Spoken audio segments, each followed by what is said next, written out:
gasolina para as 2 horas, está a chegar agora, mano. Sou uma pessoa muito pontual, mas de facto o país não assim não permite. As bombas de combustível não há. Então vimos como é que a cidade está totalmente maluca, a cidade não só e o país. Então razões óbvias da própria política do Estado sempre a intervir dentro da vida dos cidadãos, né? Mas intervindo sempre para uma perspectiva negativa. Aliás, o governo em Angola sempre só interviu mal, entende? Segundo o maior produtor de petróleo a nível do continente africano, não existe combustível, os combustíveis foram subvencionados pelo Estado, não existe refinaria, isso é brincadeira. Então eu penso que não adianta levar esses títulos. Fica só assim, se somos, quais são os benefícios do petróleo? Se os níveis de miséria são agudizantes, continua a haver bairros de lata, gente a sofrer, a morrerem de fome, de miséria, de frustração, não tem lógica.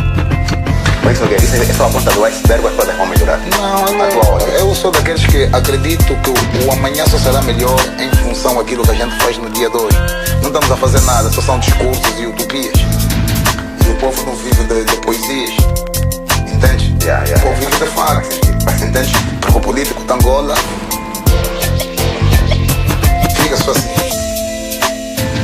Miúdo ousado, de têmpera bem elaborada, angolano patriota, defensor dos mambos que lhe dizem respeito, com muita coragem, esta que todos vocês deviam ter. Não há exageros. A bênção está aqui. Não conseguiram, enfim, não tiveram sucesso. É preciso que a política do Estado seja flexível, uma política cada vez mais inclusiva, na perspectiva que o cidadão pode dar um ponto de vista, porque o ponto de vista dele, baseando na própria liberdade de expressão, no artigo 40 ou 42 da Constituição, está plasmado. Tem que aceitar o contraditório, entende? Porque por mais que a gente vai falar, e se quem é o detentor do poder não aceita o contraditório, é contraproducente. E isso me cria espécie e eu ainda continuo a duvidar. Porque a água está a sair, cor de muco nas torneiras. Não sei se o governo provincial, por intermédio da sua zona da assessoria de imprensa, já veio até ver-se explicar o que é que está a acontecer. Como aconteceu agora com aquele senhor que é diretor ou porta-voz da IPAL, que disse que não está em causa a cor d'água. Não está em causa. Tem que fazer uma prova de vida. Ele bebia durante uma semana, ser filmado pela TPA, para nós ver quais seriam os efeitos colaterais do ponto de vista da saúde. Está-se a brincar com o povo, mano. De maneira geral são jovens com certas frustrações, porque não conseguiram, enfim, não tiveram sucesso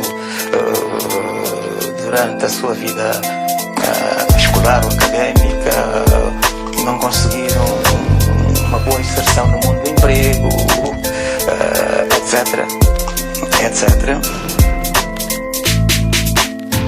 Miúdo ousado, de têmpera bem elaborada, angolano patriota, defensor dos mambos que lhe dizem respeito, com muita coragem, esta que todos vocês deviam ter.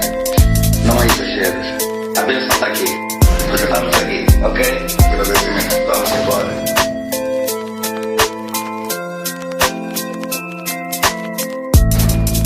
Aguentar quando? Aguentar quando? Yeah, yeah, yeah. Yeah, yeah, yeah. Aguentar quando? Aguentar quando?